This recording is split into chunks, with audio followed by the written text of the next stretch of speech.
Welcome back to another episode of the Crime Scene Insiders. I'm one of your hosts, Dion Watson, and I'm joined by my co-host, Angela Davies, and we're going to take you back under the barrier tape.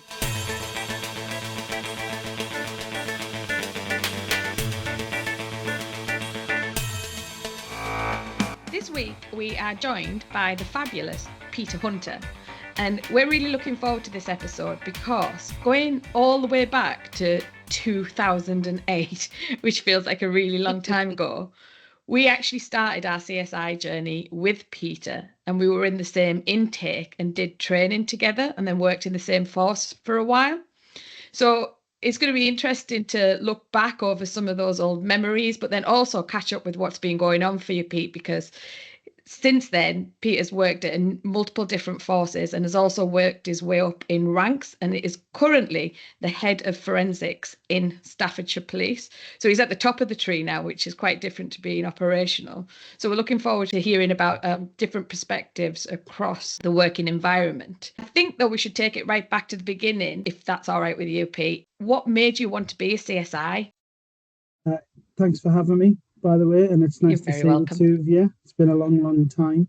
Yeah, interesting question. Why? Why did I do what I do? Why do we all do what we do? I suppose I've listened to a few of your previous podcasts, and it seems to be quite a familiar story. Lots of people take a similar path. I probably took a slightly different path. I didn't want to be a CSI from a specific year that I can remember. I was looking at university options, and I'd gone down a path because I was quite good at science when I was in secondary school, and I quite enjoyed science. I was looking at a route for sort of biological sciences, just interested in some sort of straight science degree. So I started my UCAS preparations around that, looking at places like Manchester and York, etc., for biology. And I can't really remember at what particular point that my mind changed, but I found myself in a position where I was kind of questioning what I wanted to do and how I wanted to do it. And I think I wanted to do a practical application of science. Mm-hmm. And then and at the same time, things like CSI had come on the TV. So in the kind of zeitgeist was this new thing, and you were starting to understand it a little bit better, and it felt like a way to apply science. I hadn't had this real hankering to work for the police, maybe a passing interest, but didn't really know exactly what I wanted to do. So I decided to cancel my application. I actually went to Teesside University and did crime scene science, but I did that through clearing. So I ended up sort of coming around to that quite late, and I was then, I suppose, lucky to get a place at Teesside Uni. And then I was lucky enough to get into that degree course, and we all did that. We're all alumni from that particular course from different years, and what we very quickly, or what I found out, and I'm sure you're the same, was that actually that was almost a regurgitation of the actual training course that existed for CSIs nationally at the time. So it wasn't unrealistic. It wasn't sort of pie in the sky. It was genuinely learning how to do that job. The flip side of that is it's really niche. Yes, yeah. So I never really wanted to work in a lab, and I established that quite quickly while I was in university. Certainly at that point in time, I started at Teesside in 2003. So it had only been in place maybe 1 or 2 years before that. So it was very practical. And I quite liked that. Yeah, the practical aspects of that degree were brilliant, weren't they? And I think that's probably Gary Currier we've had on here, who lectured all of us. He was head of the training centre and then came to Teesside. So I'm sure that had something to do with his influence. But a lot of the lecturers were ex-CSIs as well, didn't they? So they brought their experience into that learning environment, which I felt was really beneficial to get a real life perspective on the role. Yeah, I think that was one of the concerns. I even remember writing an essay during that first year, I believe, about the CSI effect and the impact of what at the time was the CSI effect, this explosion into the interest around, what happens behind, let's use your tagline, what happens behind the barrier tape. But actually, people see it and they never understood it. And only those people that did it really kind of got it. So as much as something like CSI and those Americanized TV programs, they had a basis in truth, and there was some reality to it, and it was obviously really dramatized. Because in the UK at the time, that TV representation was someone in a white suit in the corner that nobody ever spoke to, and they just, that was just police forensics and stuff. It was wildly different, wasn't it? So it added a real different spin. So And I think what was really key for me was once I started doing it, and again, even in the first year, I got to a point where I wasn't sure I still wanted to carry on. And I remember having to sit down with the lead for the course at the time and said, I'm not sure I want to do this going forward. I think that I'd had a few difficult modules, and first year was quite a lot of heavy science as well, particularly physics. So I didn't enjoy that, but, stuck with it. And I suppose the story is what it is. It's played out to what it's been now.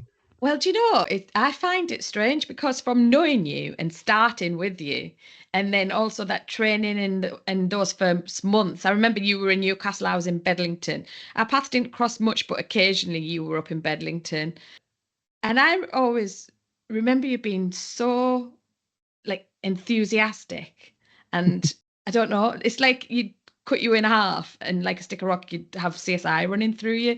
So I'm really surprised to find out that actually you weren't that bothered and didn't know much about it. And in your first year were thinking, well, I'm not even sure if this is for me, because it's like you CSI through and through is how I think of you. and I think of myself like that now. And that's probably experience and the job and knowing what it's like. And I think the second and third years of uni probably helped me with that a bit, because I kind of found my sea legs a little bit with it, really enjoyed it, really enjoyed some of the practical sides of it. I was really lucky because and I think it would have been in the second year of university, myself and about 10 of us on our course were offered the opportunity to go for 2 weeks to spend time with Cleveland Police. And so we did 1 week of sort of shifts with their CSIs. And actually, at the time, we had some conversations. I even did a late shift with one of them. They gave us the chance, you can come in and do day shift if you want. It's up to you. But I got the opportunity to go and do a late shift, and because I wanted to see it, I wanted to understand it. Yeah. And I think that was, by that point, I think the touch paper probably had been lit. Yeah. I wanted to understand how to do it, because we were being taught that, but doing it properly versus doing it in reality. But all of that understanding that I was trying to get was really useful. So I got that 1 week, and then another week, we all ended up going to places like the Forensic Science Service Wetherby Lab in North Yorkshire. We went to the Joint Fingerprint Bureau between Durham and Cleveland. So we got the chance to see how the job's done and how it's all joined together. I was really lucky that my first postmortem was on that attachment. Really? So, how did you find that? It was a weird one. It was a road traffic collision. Again, I think it was when I was on one of those late shifts, and we went across to take some photographs, some additional photographs of some injuries, or it might have been a defence PM.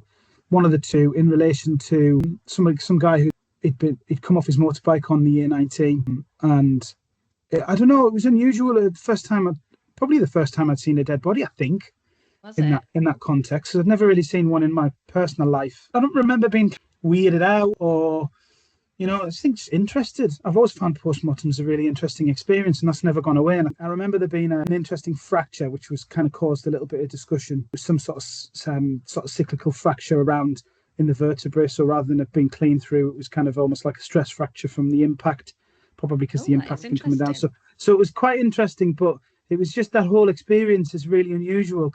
Yeah, so that's kind of how I eventually got interested, I think. And then, like everyone, I went hunting for jobs. And that was a depressing process of a couple of years, in all honesty. I want to take you back. Like you say, you've been in 18 years. That's quite a long time. You've got a lot of experience. Do you remember? I'm only 23. Do you remember your first scene?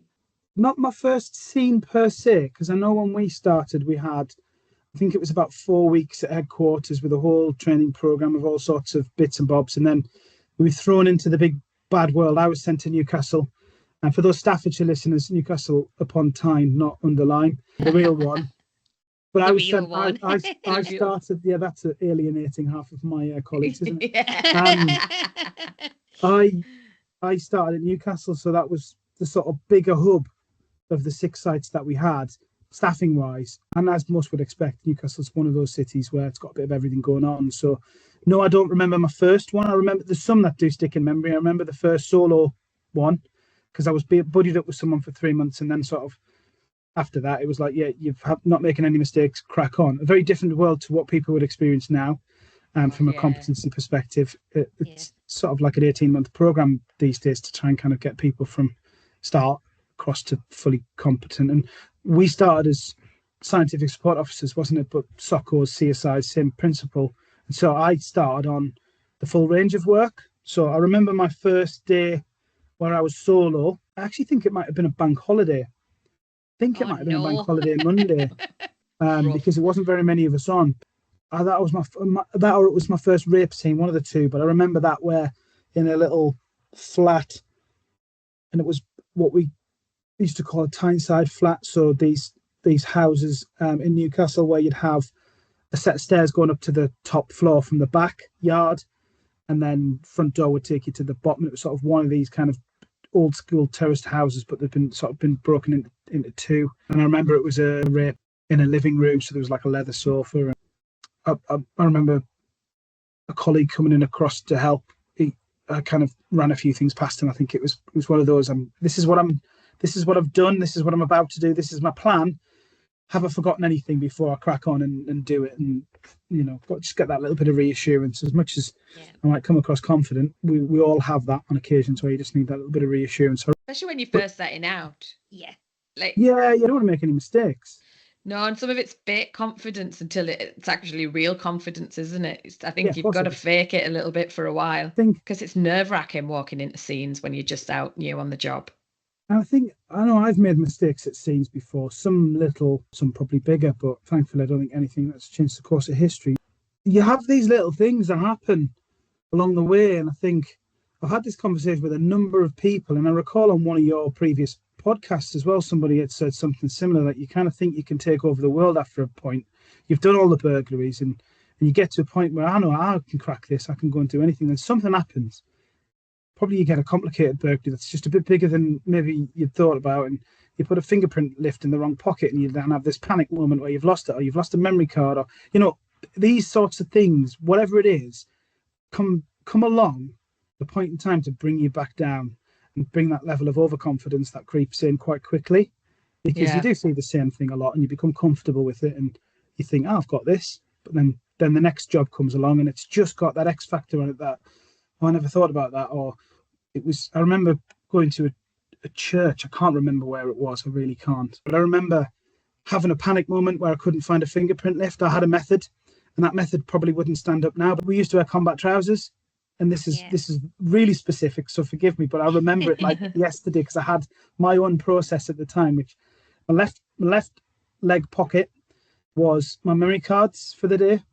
So it clipped shut, so button shut, so they would go in there, and in my right leg pocket would be my fingerprint lifts for the day, or for that scene. And then sometimes, depending upon the type of job, if I'd had quite a lot of marks and quite a lot of evidence, I'd bag them all up in one thing to keep them all together in the van to then move on to the next job, and those sorts of things. So those who've done the job will have had a similar process. And then I always used to have my torch on a belt, which was always my preference. So my belt and my would have my radio and my torch on my right hand side. I'm even reaching for it now. Still sort of like see it, can't you?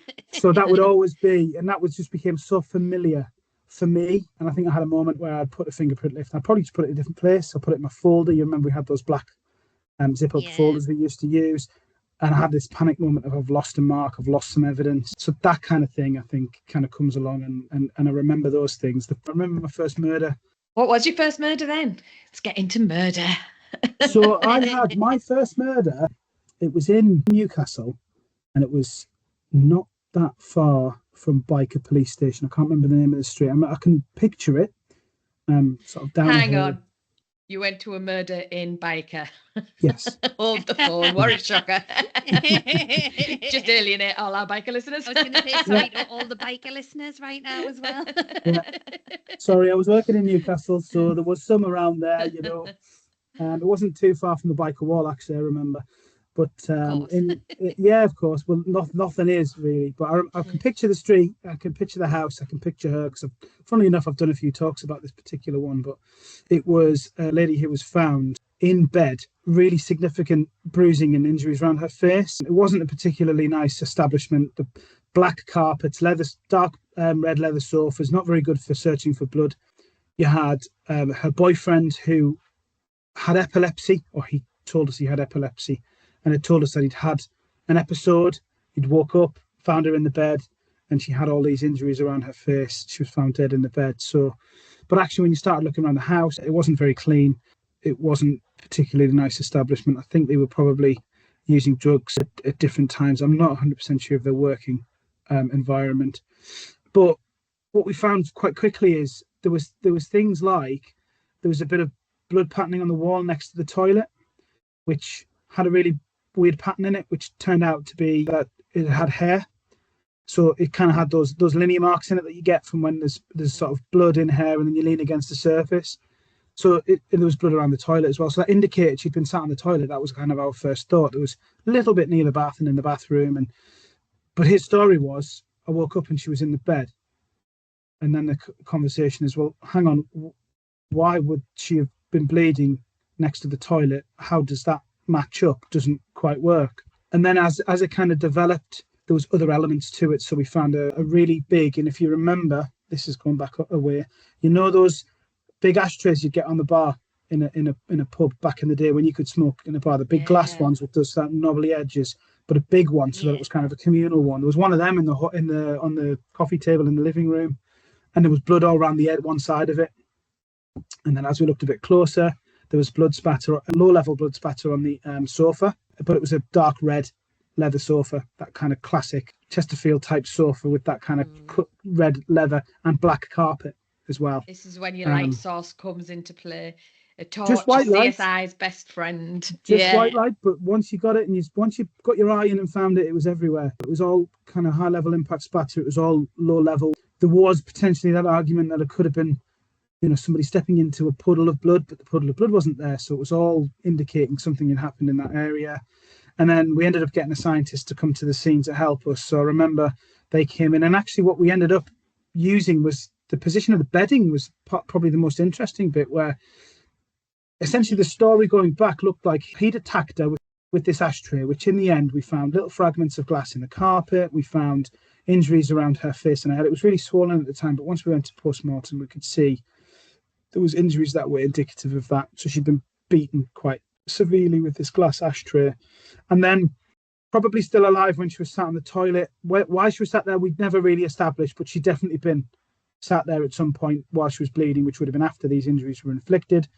And then in the end, where she was found in the bed. Once we removed her, we looked at the sort of positioning of the fitted sheet and the bedding, and it kind of indicated from some of that she'd been carried to the bed and then slid on, and the sort of where the sheets looked and some of the blood staining and patterning around that indicated she'd been bleeding and blood was on her skin and on her clothing, and then she'd been put into the bed. And the scientists were, and to be honest, it's probably something scientists would struggle to stand up and say a lot of the time. But they were, when we photographed that, we were really clear to make sure we photographed it in a lot of ways with a scale, etc., to show the difference in what that looked like, to add to that story. Is that factually scientific evidence? To a degree, yes, and to another, partly summation around what you see, and it's probably a little bit of a lesson in that what you see might be what you think it is. And then add to that, she had these injuries. He was telling us something different. He had blood on his clothing and on his hands. All of the other things were fitting together that this had happened. His story was he'd had an epileptic fit and blacked out, and he didn't, found her that way. So quite quickly. You have an epileptic fit and bash her about with an ashtray mid-fit. I think some of that conversation probably happened at some point, not with him, but with us. Yeah. But it was the sort of first job I'd had where it was a really complex scene, and she had quite complex injuries, and it was one of these where it wasn't really straightforward. It wasn't really obvious how she died, other than the fact that she'd probably died from some form of a head injury because of where the injuries were. But it wasn't really obvious because the weapon wasn't next to her or in her. It was somewhere else. It was that kind of work backwards and sort of try and pick out what it was. And as we kind of got into it, it started to become clear. Yeah, it sounds really interesting. And like you say, the bed sheets, is that conclusive evidence? No, but it certainly supports circumstances, doesn't it? And often as a CSI, you're building up a picture of events, aren't you? Yeah, completely. It's that's the job, isn't it? It's a point of, I don't know, frustration I have sometimes that CSIs aren't always considered expert witnesses in the UK kind of environment, because I'd make an argument that they are expert witnesses at the interpretation of crime scenes as they're presented to them. And then they use other experts to come in and comment on certain things, but that doesn't necessarily translate in court. So we've got to be careful about how we how we present something, because is it factual? Are we an expert to be able to comment on that? And I've had an instance where I've been asked to step up and out of the box and point to something based upon my own opinion, which is something when we train as CSIs we're told not to give, because we want to give factual information. But the judge has said, Mr. Hunter, can you please explain to us what you mean by the series of photographs I'd taken? And I had to explain that in the course. So at that point, I was kind of designated as an expert witness in that context. And I think we're always really careful to make sure that we don't overextend ourselves, because we aren't experts in some of those fields. We need those experts to come in and provide that additional evidence. It's that thing where that difference between how it comes across in the US, where you're an expert in everything over there. That's how it is quite often portrayed. Whereas over here, we've got an expert for all sorts of different things. But the interpretation of scenes, to understand it, and it is that simple thing of walking in and going, this doesn't look quite right, and I don't know why. Or can you interpret a little bit of blood on a wall and think, I wonder how that got there? And just asking those questions of yourself when you're there, and then understanding it in that context. And there's a bit of an instinct thing of that as well around, just after things did a photograph of the locks of the door to prove that they weren't forced. And those things all paint a picture of the scene. And it becomes quite a formula, to be fair, but all of that feeds into that role of how we operate. And it feels chaotic at times, but actually it's really not. When we studied it, we studied the process of going in and searching a scene in a systematic and methodical way. We might not do it exactly the same way every time, because sometimes the fragile evidence might need to be recovered first, or you might need to get the body out before. So in some cases, and if you scour the internet, you have to get the cat out, and you'll find a picture of me walking out of a murder scene with a cat in a I've not seen that, Pete. I'm going to have to I'll have to find it and send it to you at some point. Yeah, it's a memorable job as well. But because I'm not the world's biggest fan of cats, and we really struggled to get these cats out. But, cats plural. There was two. There was me and another CSI. We had a good laugh about it, but trying to get two cats into cat carriers, they didn't want to leave. Out of your scene. Get I'm out not of a cat my person, scene. to be fair. So, no, you're alienating cat people. Come on. Sorry, cat people. There's a lot of people can't listen to this episode now, isn't there? People from Newcastle under Lyme, cat people, biker. And I described myself as diplomatic earlier on, didn't I? You did. Oh yeah, that sounds like an interesting one. We've talked a few times on the podcast about animals in scenes and the chaos that they can bring. Yes, I've had a few scenes where animals have been involved. In fact, the one I was just talking about, there was a dog in the kitchen. We wanted to get the dog out because obviously the body was in there for a while, and we didn't want the dog to get in the way of any of the evidence, which is pretty standard practice. We opened the door and it was a staffy, but it was about the size of a coffee table. And we were like, let's get a dog handler in to help us with that one. So we did it. It was the sweetest thing ever. It's just one of those where we probably made a bit of an assumption about that dog, but I've had a few jobs where we've had owners have passed away, and then the dog or the cat. I've had it with both. I remember a job in Gateshead where I went to, and there was quite a lot of cats in a flat, and the cats had done a fair turn on their owner's face, and there was very little left, not far off down to skeleton. I've had another one where there was some dogs in a flat in Nuneaton where the dog a puppy had sort of been trying to, in the end, looked like she'd been trying to wake up the owner after a heart condition, sort of heart attack or something to that effect. And had then kind of essentially eaten all of the neck. But when we got to it, the whole cavity, because the deceased was lying on the back, was full to the brim, like a little pool of blood. It sort of just seeped into that area, and it was very messy to then move the body and check the body and get a better understanding. Because these things, as they come to you, these are the answers we've established, but that's after we've done the work. Yeah. So when you're in that environment, you're suited up, and then you're wondering whether, when you turn the body over, where's all that blood going to go, and is that going to damage some of the evidence on the crime scene if it is potentially a suspicious death. And it's that thought process of, what's my strategy here? How am I going to do it? Logically and logistically. And those are the things that I think, again, creep into this environment as a CSI, as a crime scene manager, as you work through these things. How am I going to do it without impacting on all of the other stuff around it? And that's different every single time. You've mentioned a few times you've worked through lots of different police forces. Mm-hmm. So Have you noticed any major differences when moving to different force areas in terms of operational work, but also with crime types? Have you found big differences in the crime types you see in different areas as well? I have, yeah. The potted history, I obviously started my career in Northumbria, as we've talked about, and I was at Northumbria for 3.5, 4 years there or thereabouts. I then I got a job as a SOCO in Warwickshire Police. So Warwickshire is one of the smallest forces in the country. And then I worked there. I was there for a couple of years before the strategic alliance between Warwickshire and West Mercia Police happened. So the two forces joined together and forensics in those areas came together. I then got a supervisor's role, so senior SOCO role, working in Kidderminster. Were you a crime scene manager before you left Northumbria? No. Okay. So I did my crime scene manager as part of that senior SOCO role. Okay. So that was a part of the development of that role. And at the same time, very quickly after that, I did crime scene coordinator as well. So the senior SOCO role as part of that structure we had between Warwickshire and West Mercia, you were a crime scene manager and a coordinator. You did both roles. Okay. So you ran the office a bit, but also were an active crime scene manager and then a coordinator. So I very quickly did my crime scene manager course and coordinator course at Harpley within about 6 months of each other. That's a lot, isn't it? Well, I wasn't either before I got the job, so I kind of had to go on to those courses after I'd done that. And then I moved into Kidderminster personally, and then I kind of worked there for probably about 5 or 6 years doing that role, and then eventually picked up in West Mercia. The alliance broke apart between the two forces, and I stayed with West Mercia because of where I lived and where the role was. And I then became head of CSI there, temporarily, and then got a job permanently.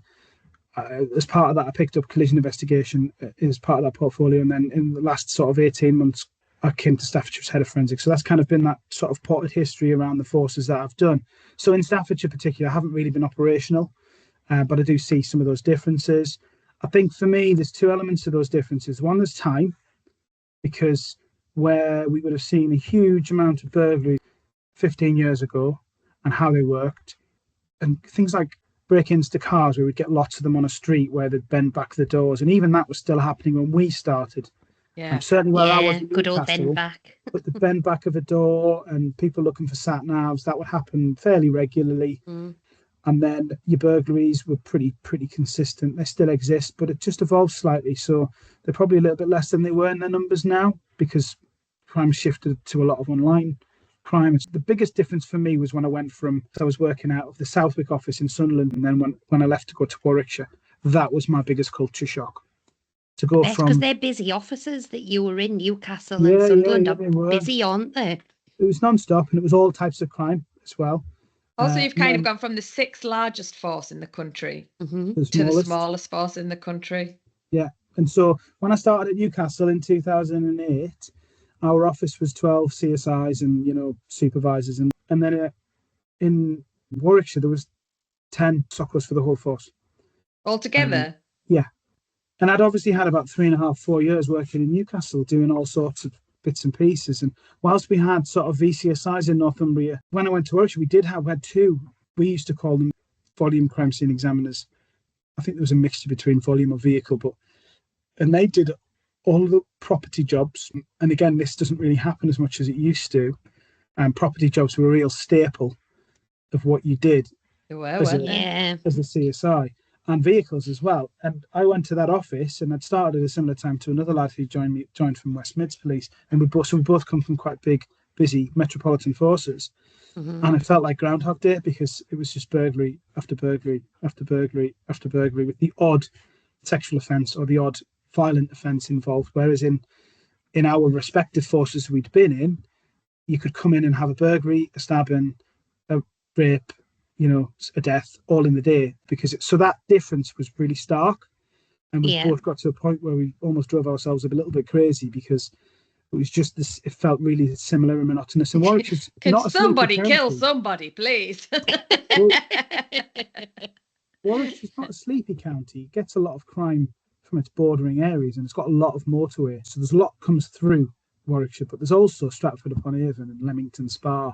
So quite nice towns that are quite affluent. So you'd see a lot of that type of crime, big houses that were sometimes targeted as well. We started to see a real shift, or sort of 2-in-1 thefts. They break into your house to steal your car. So that was a real difference. I mean, it's not a reflection on the area. The violent crime did happen. It wasn't as common. It wasn't as big of an area. It didn't really have any cities. So it was a lot smaller of an area and a lot kind of more compacted. But each force has had its own differences. But equally, the job's the same everywhere.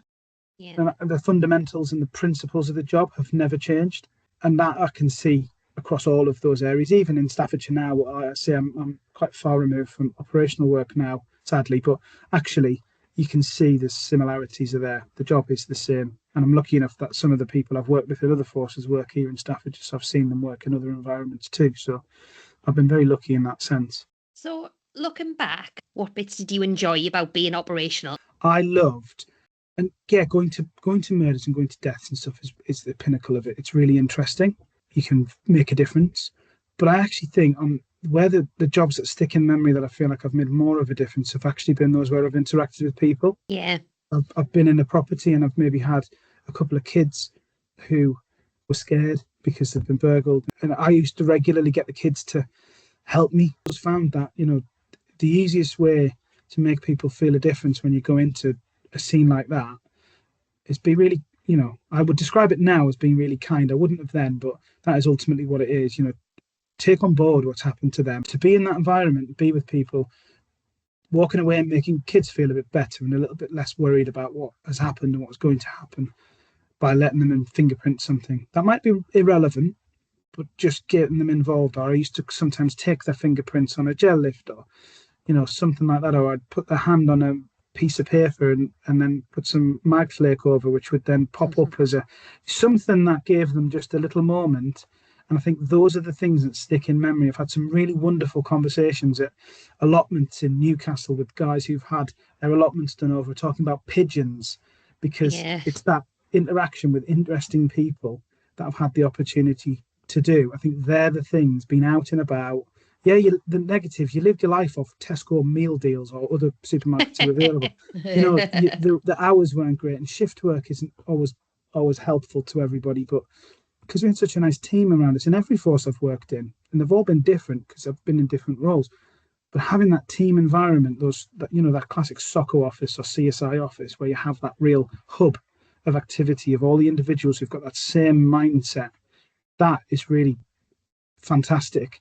And there's rough and smooth, but you kind of manage that rough and smooth together.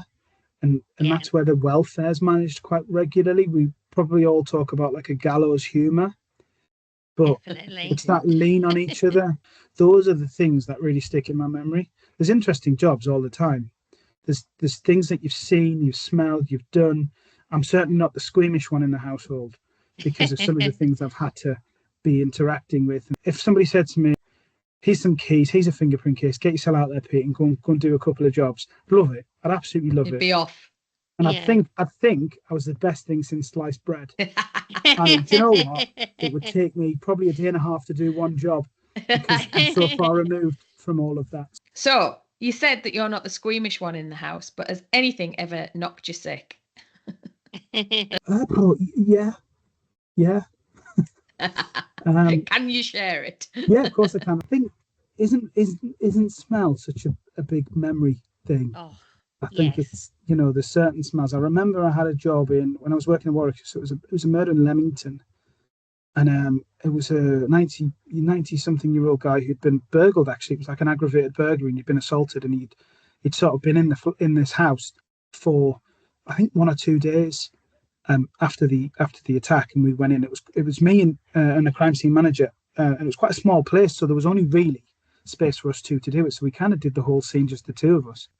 But he was alive when he was taken out the scene. He eventually passed away about 6 weeks later in hospital because of his injuries. So it did become a murder, but we were treating it quite significantly. And he'd been lying on the floor of his bedroom, having had a head injury for probably a couple of days, and it's really sad.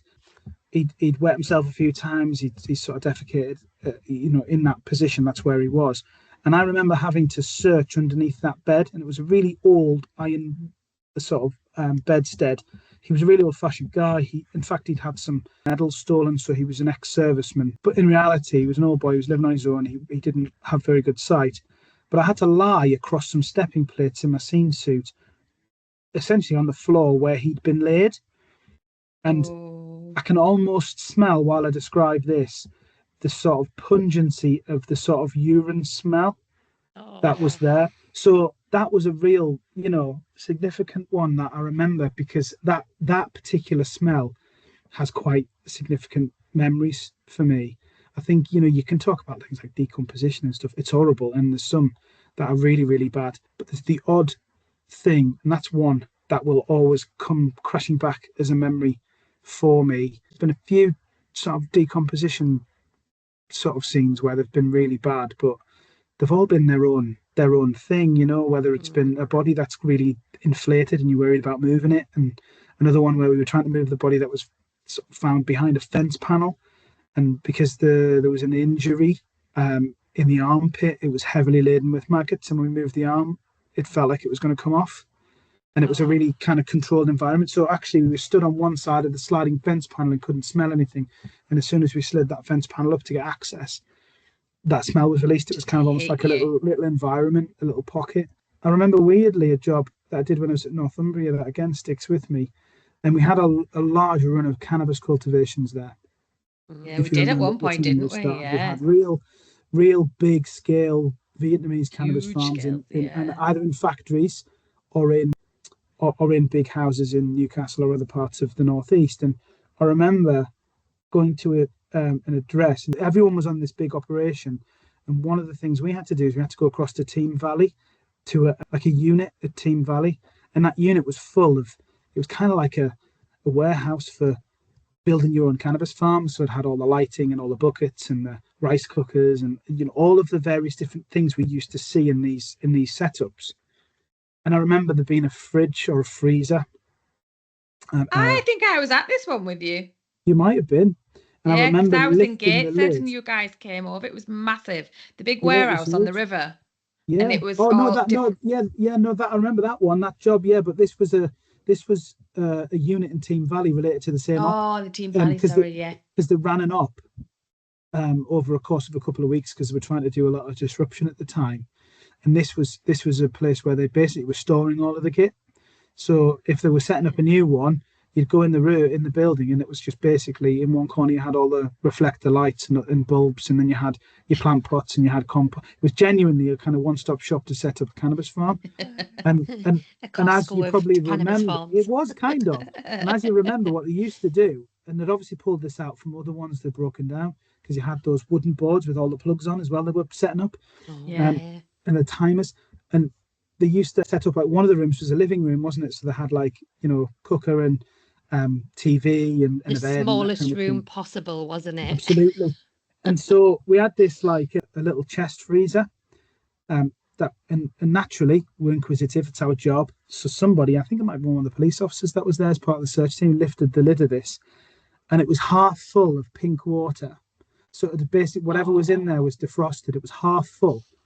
And it was like fish and prawns and all that had been there for it. And that is a smell that I will never forget. It cleared the room. We basically had to go outside for about half an hour to let it kind of disappear.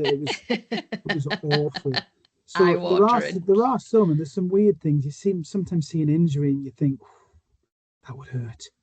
That's gonna hurt. And some really weird ones. I remember seeing we had a guy who fallen down the stairs. The investigation was he fallen? Did he push? Was he pushed? That kind of thing.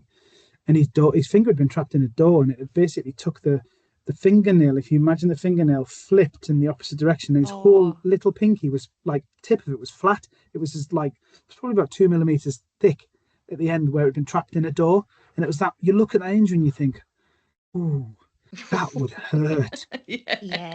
So there's all sorts of things. I think smell is that thing. It brings it back for me, and I've always had that mindset. And again, I've seen that thing where people have tried, put a bit of Vaseline, vapor rubber Vaseline to try and stop it, and I've had carbon masks to try and stop it. And I'm not professing that it's the best approach to go in there without a mask, but I think there's something about the kind of once you're in that environment.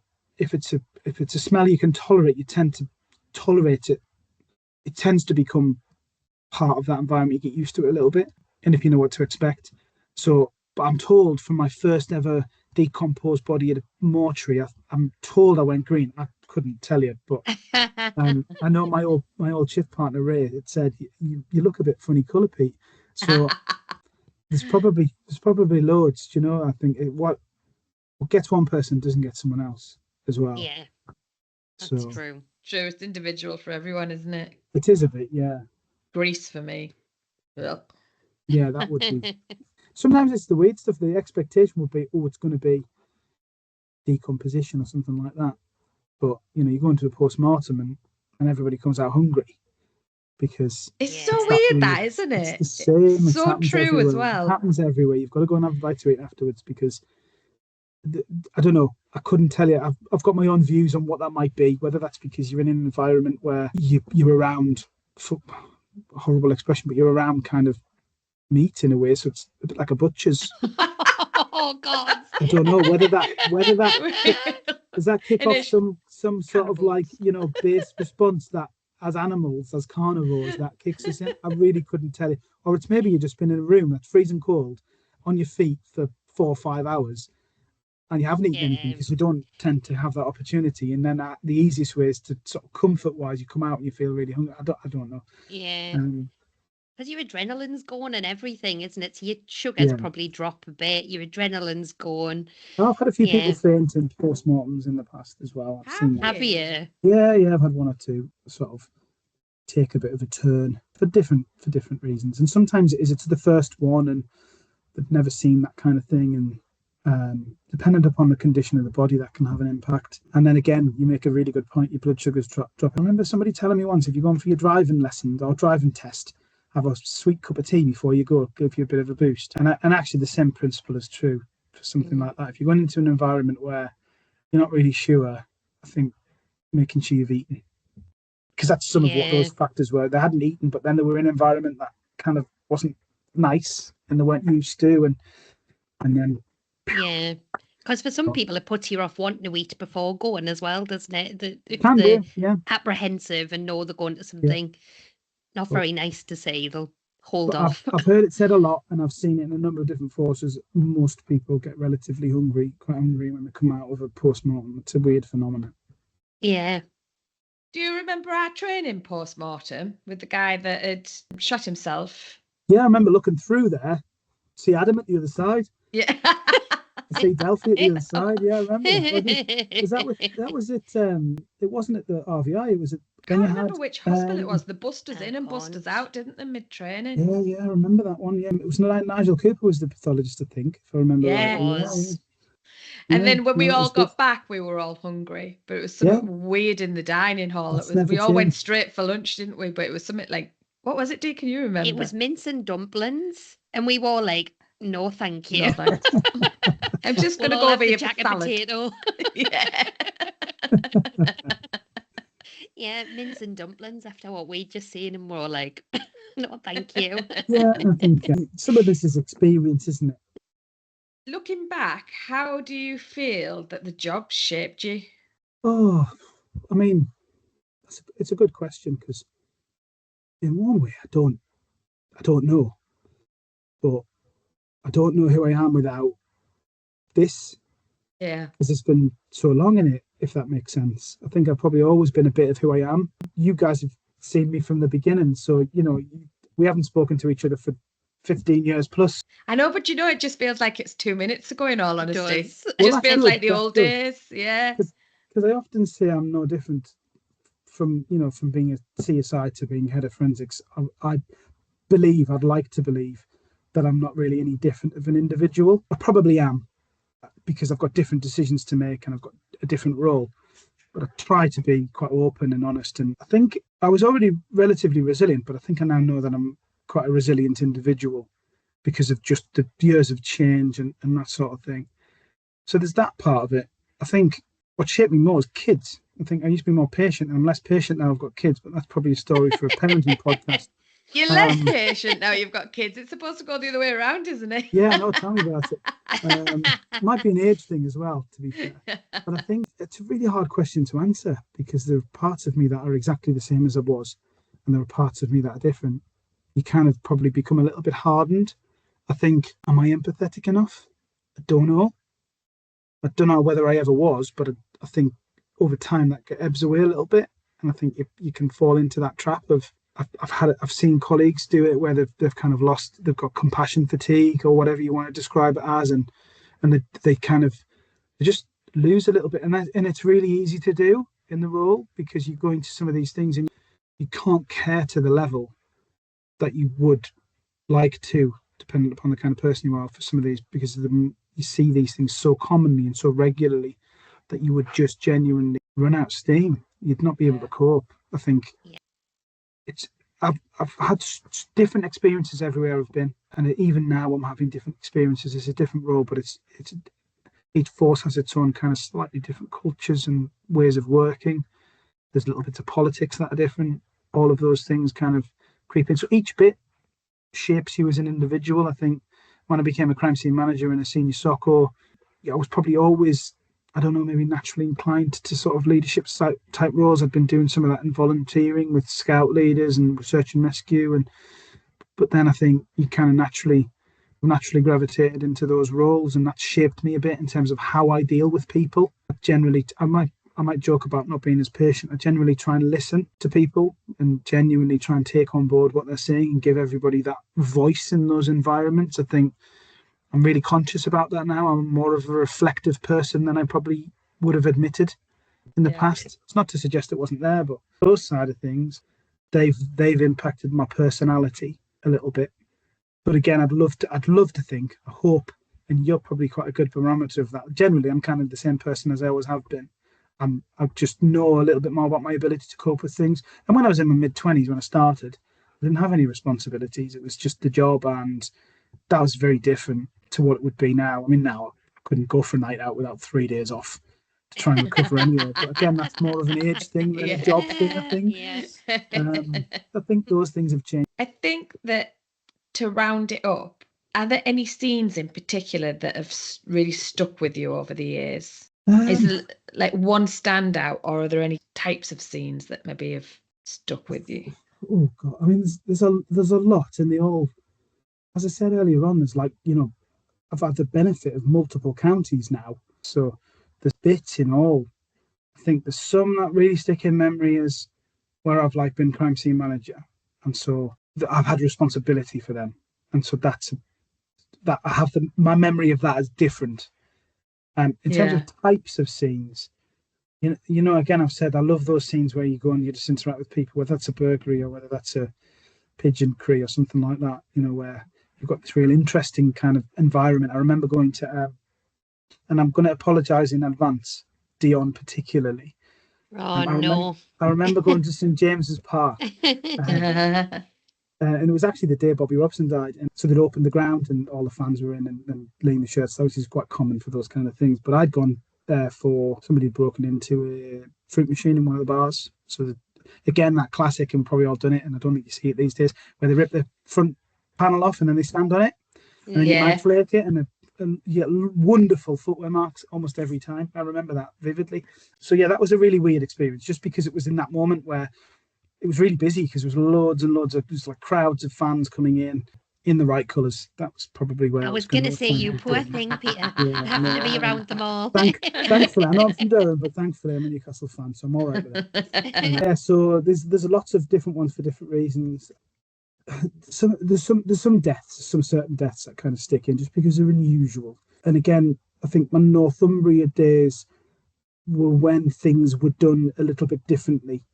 I don't really, for instance, I don't ever remember going and doing a post-mortem in the night anywhere other than Northumbria. So we did a couple of occasions have jobs where we went immediately to the post-mortem afterwards. That one I told you about, the fingertip, that was 10 o'clock at night, I think it was, in the West End of Newcastle, when I got the call to go across to that scene. And then we went off and we pretty much went straight to the mortuary with the body not far off, followed the body to the mortuary, cracked on, did that into the early hours of the morning. I don't really recall doing that very much, if at all. Once I went into Warwickshire, it kind of wasn't really done. It isn't really done now. And I also remember a job again late into the night, which was, it was a really sad job, and I don't mean to bring it down. It was just one of those jobs where it was a family. It was an RTC rather than a murder, but we did a forensic PM because of the sort of significance of it, really. But it was a family of 4 that were travelling that, and I didn't have kids at the time. Now I reflect on that and think I wonder how I would have been if I'd had kids at the time. And I remember mum and the little girl, I can't remember how old, maybe 4 or 5, were both killed in this. And it was a guy who'd kind of driven up the motorway the wrong way, sort of north of Newcastle, and sort of head-on collision. But he'd hit one side of the car, and mum and little one were in the passenger seat, front and back passenger seats. Dad was driving, and the baby was in behind Dad. Dad and baby survived, and the other two didn't. And we had them both in the mortuary, so one on each table. And we did one, and then we moved on to the other one. And there wasn't a huge amount of evidential recovery from the bodies because of the type of scene it was. It was kind of more documenting of injuries and things like that. But that one sticks in memory. I can kind of picture that one quite easily. It's one of those ones where you think, now I've got kids. I've been lucky enough. I've been to plenty of scenes where kids have been involved, and they're never nice, even when you haven't got kids. But it's a different perspective when you have. I think you think about it and you identify a lot differently.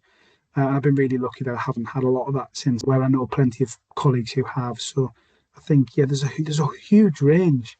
There's those ones you don't like to go to. Yeah. Those ones you think this is a great job to go to. And I've had a few jobs. Christmas Day, I remember going to a job in somewhere in Newcastle. I can't remember whether it was the East or the West End, and everybody was drunk. And it was it was a burglary. Generally, most people wouldn't kind of have you out on those days to preserve it and just kind of have their Christmas Day, and no matter what had happened. But this was one, and I remember it just being a difficult scene. Everybody was upset, but they were all drunk as well, and it was really hard to handle. There was loads of people there. And they weren't unpleasant or anything like that to me. It was more the pressure of trying to kind of get in and get it done for them as quickly as you can, because that's what they wanted. They wanted to move on, but still getting the evidence, and they were all over the scene, so it wasn't really well preserved. And it was just one of those difficult ones where it was hard to manage. I've always found drunk people just really awkward to manage, and sometimes really funny, but not when you're trying to get something done. Not in a scene, it's not good in a scene, is it? I remember once, and there's a lot of CSIs who will reflect in a similar way to this. I got called out to a stabbing, and it was at the bottom of the big market, and it was probably about 1 o'clock in the morning. So I'd come out and I'd photographed the elements of the scene that I needed to photograph.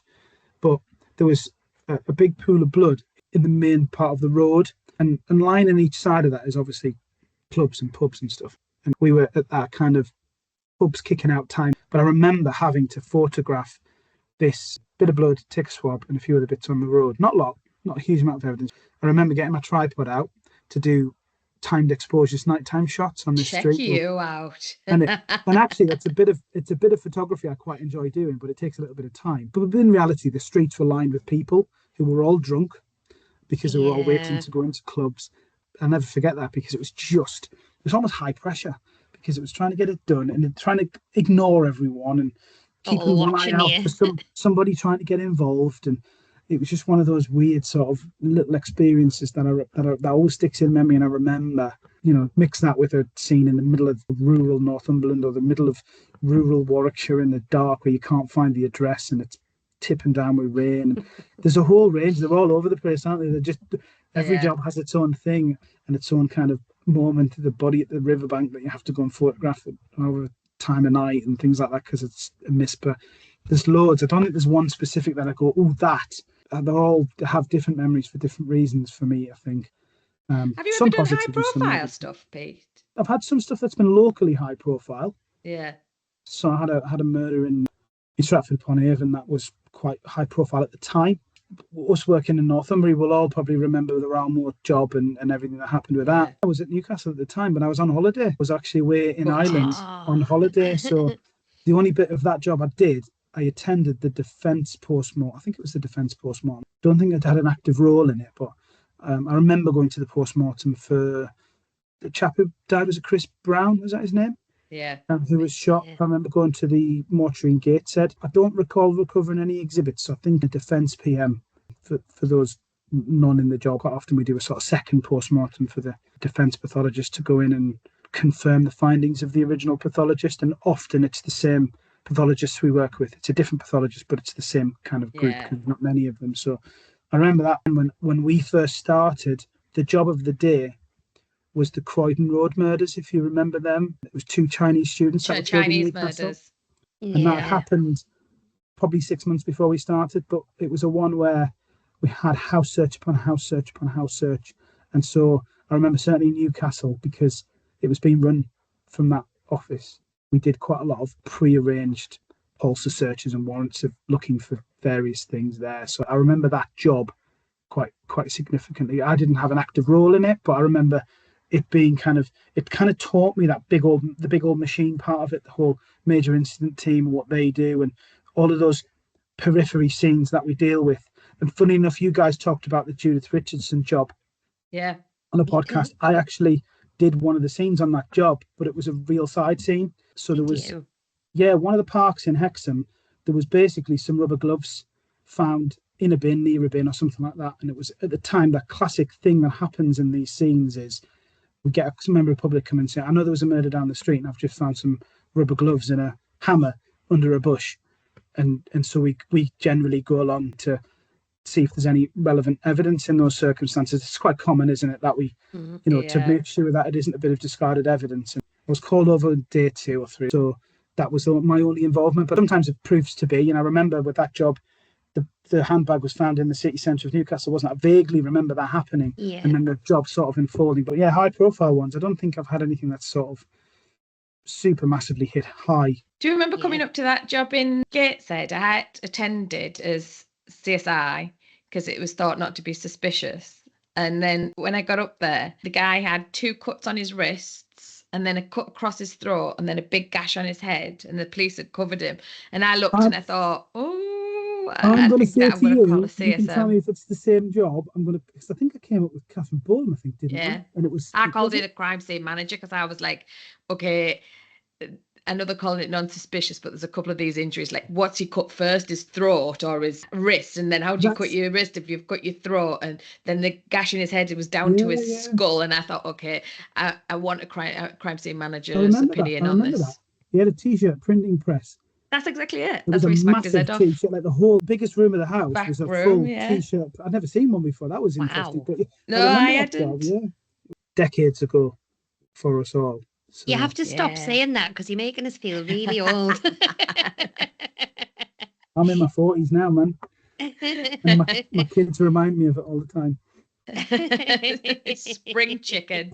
Yeah, in your 40s, running the entire forensics department. That's not shabby, that. Well, yeah, I'm doing what I can. Right, I think that's a lovely place to wrap it up. Thank you so much for coming on and joining us, particularly with the role that you're currently in. We know how busy you must be and how much responsibility that takes, so we appreciate you taking the time out. My pleasure. And the people who do the real work in my role, they're down the bottom doing scenes day in, day out, so don't worry about that. But it's been nice to catch up and speak to the two of you. We'll have to do it face to face at some point. Yeah, that'd be great. It has been lovely to see you and catch up. And I bet it must be nice for you talking to a couple of Northerners.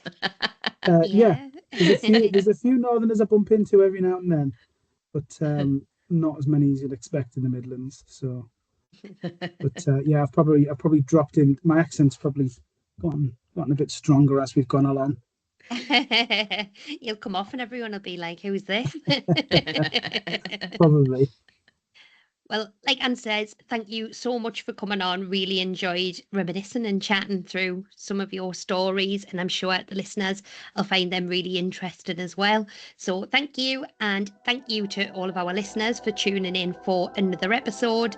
Please remember, if you're enjoying what you're hearing, drop across to our YouTube or wherever you listen to your podcast and subscribe and follow so you don't miss out on future episodes.